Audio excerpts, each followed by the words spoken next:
4대 성인이라고 하면 석가, 공자, 소크라테스와 더불어서 예수님을 그렇듯 지칭하는 것 같습니다. 근데 이 예수님은 이들과 비교한다라는 것이 다소 무리한 것이기도 하고, 또 세상 사람들이 말하는 예수 그리스도에 대한 이해의 도가 그렇게 썩 마음을 편안하게 하는 것은 아니라고 생각이 됩니다. 사실은 예수님을 비판하고 비토하는 사람들 얘기를 들어보면 주님에게 있어 좀 다른 어떤 일면을 강조하고 있음을 보게 됩니다. 곧 다른 사람들은 다 자기를 초월해서 세상 또 혹은 사회 즉 이슈를 문제를 가지고 이렇게 교육하고 지도하고 합니다마는, 예수님은 유독 자기 자신에 대해서 너무 덜렌다라는 얘기입니다. 그 말이 맞는 것 같아요. 예컨대 주님은 스스로 자기 자신을 증거해 보이는데, 요한복음 14장 6절에 뭐라고 말씀하시느냐 하면 여러분들도 잘 아실 거예요. 예수께서 이르시되 내가 곧 길이요 진리요 생명이니 나로 말미암지 않고는 아버지께로 올 자가 없느니라. 다른 어떤 사람들에 대한 이해가 전혀 없지요. 오직 누굽니까? 내가 진리라는 얘기죠. 나로 말미암지 않고는 아버지께로, 하나님께로, 세상 사람들이 말하면 신에 이를 수 없다라고 말하는 것입니다. 요한복음 14장 1절에는 너희는 마음에 근심하지 말라, 하나님을 믿으니 또 나를 믿어라. 상당히 그들에게는 도전적으로 들려질 것 같습니다. 누구든지 자기 목숨을 구원하고자 하면 잃을 것이요 누구든지 나와 복음을 위하여 자기 목숨을 잃어버리면 구원하리라. 마가복음 8장 35절에 있는 말씀입니다. 오늘 함께 하신 말씀 가운데에서도 28절입니다. 수고하고 무거운 짐진 자들아 다 누구에게로 오라? 내게로 오라. 내가 너희를 쉬게 하리라. 소위 말해서 요즘 젊은 사람들이 말하는 대로 자뻑이죠. 자기 자랑을 일삼는 그런 행위라고 할 수 있겠죠. 그런데 주님을 좀 더 우리가 가까이서 뵙고 사귀어 볼 필요가 있습니다. 그러면 전혀 다른 일면이 보여지지요. 예컨대 서기관들과 바리새인들과 독대하실 때에는 어떻게 했습니까? 심하게 다투세요. 외람된 말씀이지만 공자나 소크라테스나 석가들은 세상을 위한다라고 말하고 사회 구원을 주장하지만 실질적인 사회적인 구조적인 악에 대해서 그들은 말뿐 몸은 뒤로 숨어들었지, 예수님처럼 그들과 더불어서 직접적인 삶의 자리에서 논쟁하고 문제를 시도한 적은 없어요. 또 보시면 성전에서도 마찬가지입니다. 주님께서 상을 엎으셨다라고 했습니다. 제가 가장 궁금한 것 중에 하나가 뭐냐면, 목사님들이 조찬기도회, 청와대에서 조찬기도회를 하는데 그때 설교를 어떻게 하는지 설교문을 저는 꼭 한번 듣고 싶습니다. 그들 앞에 있으면 설교가 어떨까? 과연 복음적이었을까라는 생각 때문에 그 설교 원고를 한번 보고 싶습니다. 이렇게 당대표라고 하는 사람도 감히 대통령을 향해서 바른 소리를 할 수 있나요, 없나요? 그래서 불통이라며. 목사님들은 어떻게 할까? 옛 선지자들은 아주 단호했는데, 이 구조적인 세상에 대해서 모든 사람들이 다 비겁했습니다. 다 좌절했습니다. 그럼에도 불구하고 성전을 어떻게 했습니까? 엄청난 높은 산을 정화하신 사람이에요. 누가? 예수님. 대단하지요? 그의 말씀 가운데에서도 굉장히 강인함을 볼 수 있습니다. 외식하는 자 그들을 향하여 뭐라고 말합니까? 회칠한 무덤과 같은 자라고 했습니다. 더 심하게는 독사의 자식들이라고 했습니다. 강도라고 했습니다. 강도라고 했습니다. 이러한 은행들을 보면 그들이 말하는 대로 주님은 자기 잘남만만 주장하는 사람의 결코 아니라는 것을 간접적으로 우리는 여기서 발견해 볼 수 있습니다. 근데 아주 중요한 것이 있습니다. 그건 뭐냐면 주님께서 이 땅의 사역을 나타내시는 구체적인 방법들에 있어서 방법을 우리에게 일러주셨는데 그 방법이 뭐냐면 소리하겠습니다. 온유와 겸손이라고 했습니다. 마태복음 11장 29절에 주님은 스스로 말씀하십니다. 온유하고 겸손하다라고 말씀하셨습니다. 온유하다. 도대체 예수님께서 말씀하시는 그 온유와 겸손은 도대체 무엇일까? 저는 이런 생각을 합니다. 우리가 혹은 성도들이 생각하고 있는 그 겸손, 그것과 주님께서 구사하시는 온유함과 그 겸손은 질적으로 다르다. 차원이 좀 다르다고 저는 생각을 합니다. 이 겸손이라고 하는 것은 주님께서 응질한 이 겸손은 낮음이라는 뜻입니다. 낮음. 이건 뭐냐면 예수님을 양육하였던 맨 처음에 이 땅에서 받았던 마리아가 누가복음 1장 51절 이하에 보면 예수 그리스도의 성품에 대해서 말을 해요. 이 땅 위에서 아들 된 예수 그리스도의 그 성품을 가장 잘 알 수 있는 사람은 누구일까요? 어머니 마리아일 가능성이 있습니다. 그의 팔로 힘을 보이사 마음의 생각이 교만한 자들을 흩으셨고 권세 있는 자를 그 위에서 내리치셨으며 비천한 자를 높이시고 줄이는 자를 좋은 것으로 배불리셨으며 부자는 빈손으로 보내셨도다. 그렇게 찬양을 하거든요.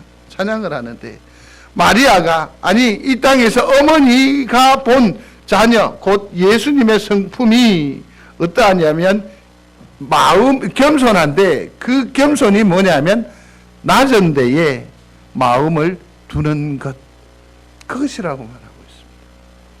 이 아이가 나중에 높아지리라고 말하지 않습니다.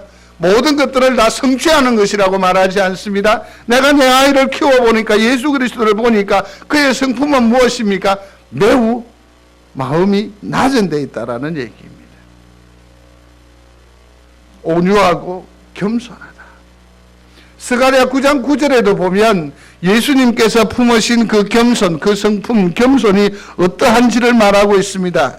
마태복음 21장에 인용이 되어졌는데 시온 딸에게 이르기를 내 왕이 네게 임하나니 그는 겸손하여 나귀 곧 멍에 매는 짐승의 새끼를 탓도다.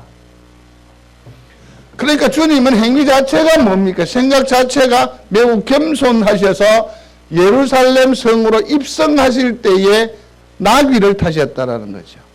이건 뭡니까? 주님 곁에 100마리 있었을 가능성도 있을 것 같아요. 그럼에도 불구하고 그는 평소의 마음, 생각이 뭡니까? 낮은 데 있기 때문에 나귀, 그것도 새끼 나귀를 탔다라고 성경은 말하고 있음을 보게 됩니다. 그러니 예수님의 마음은 어느 곳에 있다? 항상 낮은 데에 있다. 그 마음 씀씀이의 또 다른 표현이 뭐라고요? 겸손이라는 겁니다. 여기서 온유하고 겸손하다라고 했는데 온유와 겸손은 사실은 같은 말입니다. 강조하는 것이요. 그러니까 이렇게 이해하셔도 됩니다. 예수님의 마음은 겸손하고 겸손하다. 그렇게 받으셔도 됩니다. 겸손하고 겸손하다. 과연 예수님께서 낮은 곳에 마음을 두셨기 때문에 일어나는 결과입니다만 주변에 만나는 사람들을 보면 알 수 있거든요. 마음이 낮은 데 있는 사람은 뭡니까? 어떤 사람을 만나는 것일까요? 예수님 주변에 있는 모든 사람들은 쉽게 말씀드리면 갓난 아이들과 같은 사람들이라고 성경은 말하고 있음을 보게 됩니다. 마태복음 11장에도 보면 대답하여 이르시되 천지의 주제인 아버지여 이것을 지혜롭고 설기 있는 자들에게는 숨기시고 어린아이에게는 나타내심을 감사하나이다 라고 했습니다. 주님은 여기에 마음을 두지 않고 시선이 가지 않고 지금 어디에요? 이 여기에 와 있어요. 그러니 주님의 마음은 참 낮은 것이죠. 참 낮은 곳에 있는 그들과 더불어서 교제하는 데에 불편이 없다라는 것이죠. 성도 여러분, 높은 사람, 성공한 사람, 그들과 더불어서 함께 식사를 하는 것이 좋겠습니까? 아니면 예배 마치고 지하에서 한 그릇 하는 게 좋겠습니까?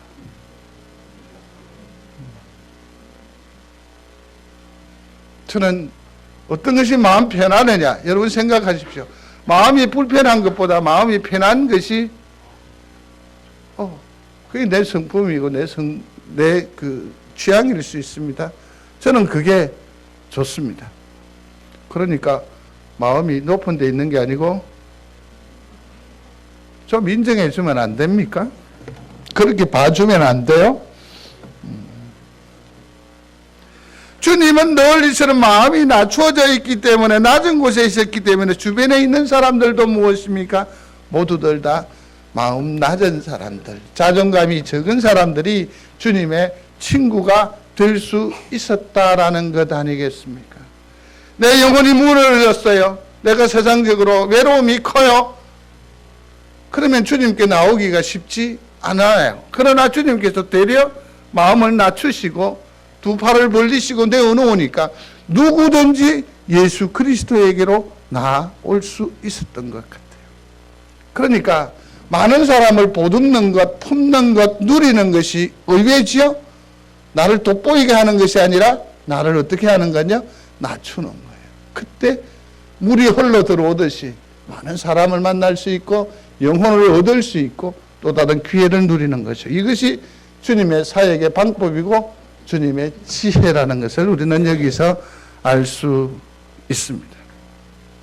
교만한 자들은 자기 우선 잘남으로 삶을 살아갈 수 있을는지 모르겠지만 그로 말미암아 사람을 얻거나 영혼을 얻는 일에는 결국 실패할 수밖에 없습니다. 제자들은 주님 곁에 있음에도 불구하고 주님 마음 밑에 근지에 흐르는 이 겸손이라고 하는 엄청난 능력, 이 미덕을 보지 못하고 결과 사람들의 환호, 사람들의 칭찬, 사람들의 모여듦 이것만 바라보고 높은 자리 운운하지 않습니까? 이건 바른 교훈을 받은 자의 태도가 아니라는 겁니다. 아니라는 겁니다.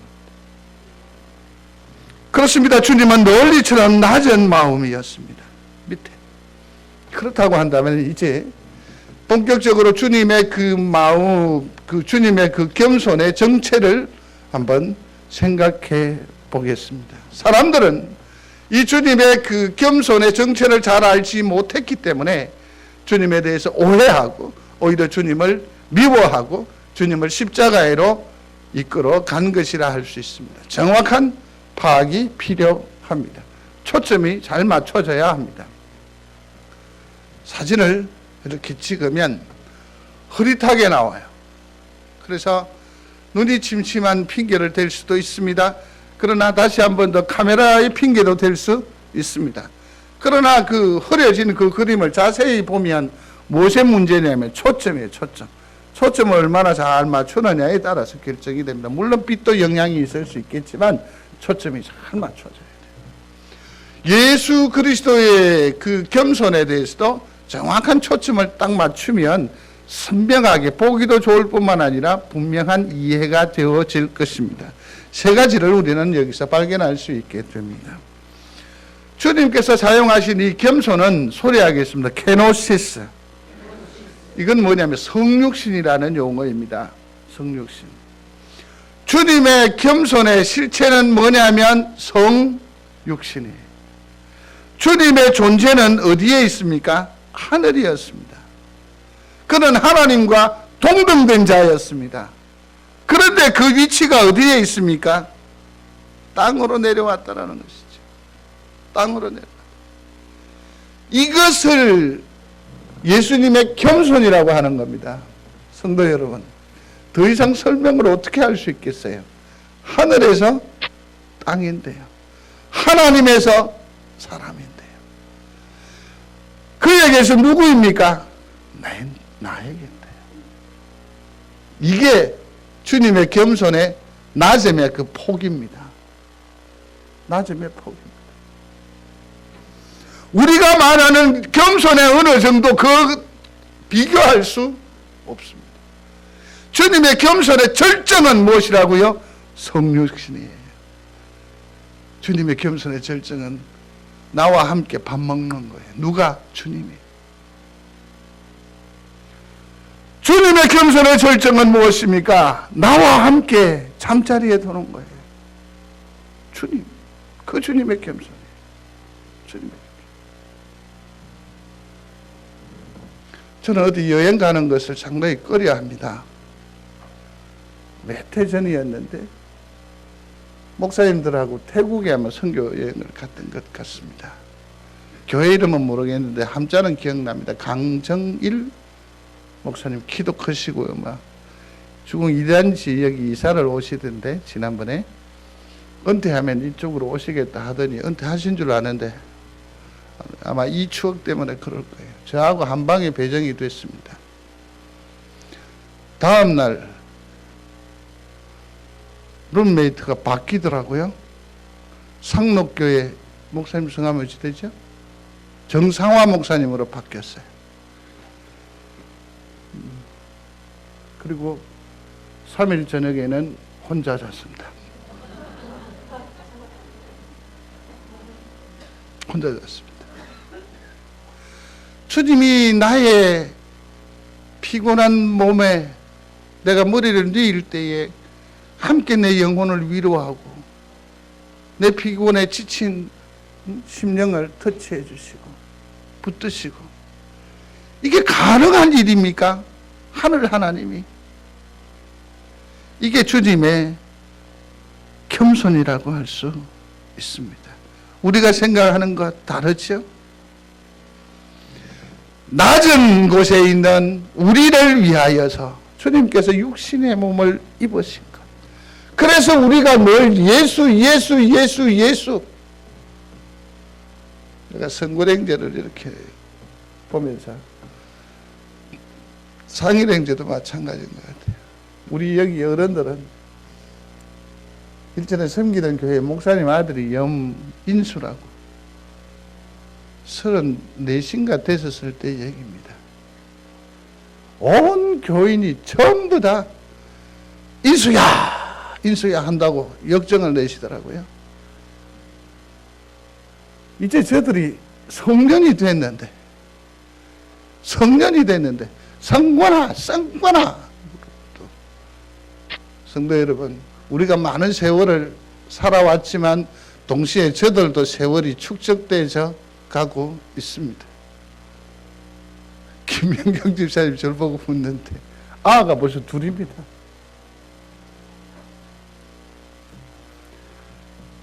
성도 여러분, 이제 좀 그런 것들도 좀 더 세워주시는 여유가 있었으면 좋겠습니다. 이제는 선고이가 아니고 선권 선생님의 창일샘 그렇게 해줘야 되고, 김병경 집사 그렇게 해줘야죠. 그렇게 해줘야 돼요.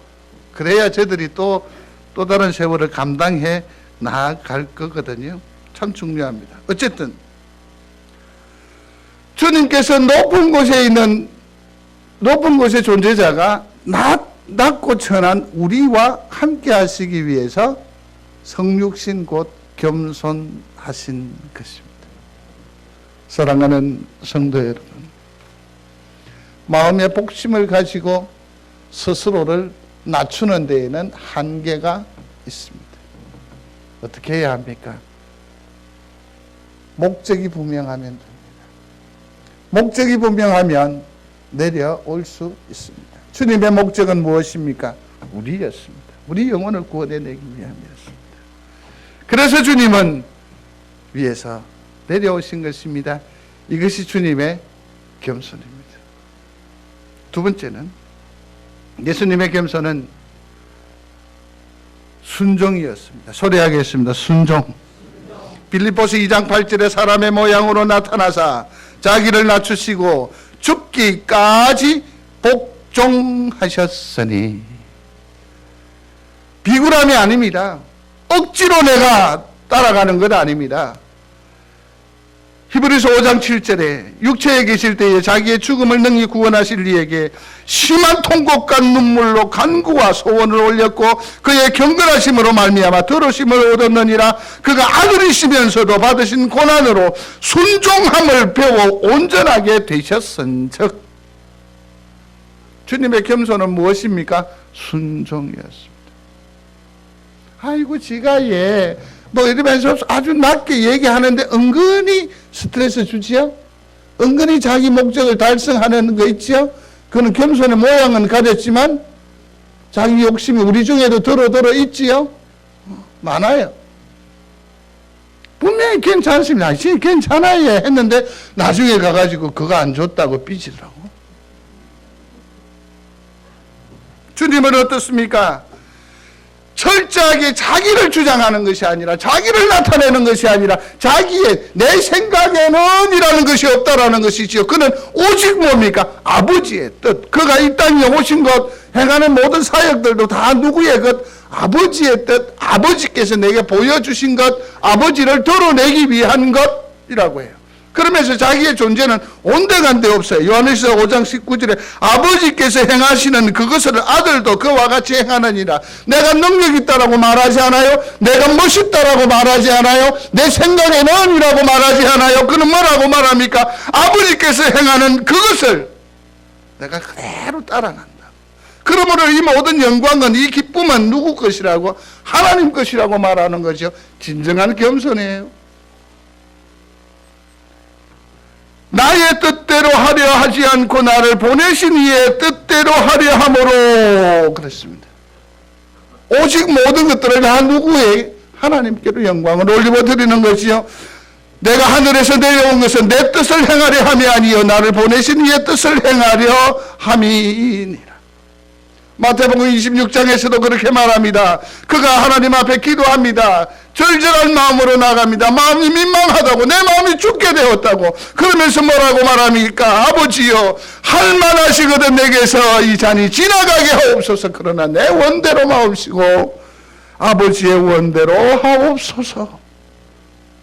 주님의 겸손은 아버지의 뜻에 뭐 하는 겁니까? 순종하는 거였습니다. 순종하는. 참 귀하다. 참 귀하다. 그럼에도 세 번째로 발견할 수 있는 예수님의 겸손은 무엇이냐면 이웃 사랑이었습니다. 이웃 사랑입니다. 주님의 겸손은 이웃 사랑입니다. 그는 이 겸손의 모양을 가지고 이 땅에서 삶의 행적으로 나타나는 것이 무엇입니까? 종이에요. 한번 소리해 보십시오. 종, 노예. 기억나십니까? 종, 노예라는 거. 종, 노예. 저 어릴 시절에는 머슴이 있었습니다. 그래서 그들은 아침에 나가면 짐을 산에서 나무를 해가 오는데 이게 표현을 못 하겠더라고요. 하여튼 비수기에는 농번기를 피할 때에는 이렇게 해가 와요. 근데요, 그들이 주인 어른하고 같은 상에서 밥을 안 먹더라고요. 저 기억이 나요. 전국 양반댁에 있는 머슴은. 그는 항상 식사에 대해서 한 번씩 욱하는 성질을 내긴 내어도 그 일에 대해서 주장을 하되 그 음식 먹는 거에 대해서 한 번도 주장하는 것을 저는 보지를 못했습니다. 친했으니까요. 종이에요. 노예예요. 누가 누구를, 성도가 성도를 섬길 때의 그러한 자세예요. 주님도 보십시오. 주님은 서성이라고요. 주님은 높은 메시아라고요. 다들 그렇게 말할 때 그는 어떻게 합니까? 스스로 허리를 동이시고 무릎을 꿇고 뭐 했습니까? 제자들의 발을 시켰습니다. 이건 종이 하는 일이에요. 노예들이 하는 일이란 말입니다. 노예들이 하는 말입니다. 하는 일들입니다. 주님은 자기보다 남을 낮게 여겨요. 이웃을. 자기보다 남을 낮게 여기는 거죠. 이게 주님의 겸손이었다라는 것을 오늘 우리는 여기서 발견할 수 있게 됩니다. 성도 여러분, 우리가 서로 더 많이 사랑하며 사실 수 있게 되기를 중심으로 소원합니다. 근데 그 사랑의 표현이 뭐가 나타날 때 진정 꽃으로 활짝 드러나느냐면 겸손으로 나타나야 돼요. 제가 사랑하는 줄 알죠? 사랑하는 줄 알죠? 사랑해요. 근데 까불고 있어. 이렇게 내가 사랑을 표현하면 그게 좋아요, 싫어요? 그건 사랑이라고 말하기 좀 어렵죠? 어떤 사람은 집착이라고 말할 수 있겠죠? 어떤 사람은 내가 분명히 사랑을 말함에도 불구하고 그러니 그 사랑의 표현에 절대적인 비결이 있어요. 그게 뭐냐면 뭐로? 겸손으로 섬기는 거예요. 겸손을 가지고 사랑하는 거예요. 겸손을 가지고. 주님은 이웃을 사랑하되 온유와 겸손, 곧 겸손의 겸손으로 사랑했다라는 것을 우리는 여기서 발견할 수 있게 됩니다. 말씀을 맺겠습니다. 예수님은 자신의 마음이 온유하고 겸손하다라고 말씀하셨습니다. 참 겸손인데요. 첫 번째로는 그 겸손의 의미가 뭐라고요? 성육신이었습니다. 소리하십시오. 성육신. 하나님이 자신의 본질을 버리고 인간이 되셨습니다. 구원을 위해 인간으로 낮아지셨습니다. 비우고 낮추셨습니다. 예수님께서 구원해 하시는, 우리를 구원해내는 방법은 겸손이었습니다. 두 번째로 인간이 하나님 앞에 겸손한 것이 어떤 것이냐, 어떤 것인가를 보여주면서 결국 겸손이라는 것은 절대적인 하나님께 복종이라는 걸 가르쳐 줬습니다. 세 번째로는 무엇입니까? 다른 사람보다 내가 낮아지는 것. 그렇게 해서 무엇 하는 겁니까? 사랑하는 거지. 사랑하는 거죠. 우리 모두가 주님의 마음을 본받아서 그러한 겸손의 정신을 가지고 우리가 서로 사랑하게 되기를 중심으로 소원합니다. 그럴 때에 사랑을 덧입는 우리의 손길이 가는 그곳에마다 영혼들이 새롭게 일어나게 될 줄로 믿습니다. 그를 통해 하나님께서 영광을 받으시게 될 줄로 믿습니다. 이를 통해서 무엇입니까? 성정이 변화될 줄로 믿습니다. 제가 주공 2단 지요 뒷길을 참 즐겨가는데 쏙 가는데요. 장미가 엄청 이쁘게 피었더라고요. 그래서 속으로 이런 생각을 했습니다. 요즘 교회가 이러저러한 어떤 어려운 형편이나 이런 것 때문에 장미의 정원을 지나갔죠. 그렇게 이뻐 보이는 거야. 그래서 아우 그런 생각을 하게 되었습니다. 괜찮습니다. 주님의 겸손으로 무장하고 우리가 더욱더 사랑하면 성정이 변할 줄로 믿습니다. 우리 교회가 새롭게 될 줄로 믿습니다. 여러분들의 가정이 매우 복스럽게 변모할 줄로 믿습니다. 그런 변화를 향해서 오늘도 겸손의 미덕을 심령에 새기는 성도가 되시기를 바랍니다.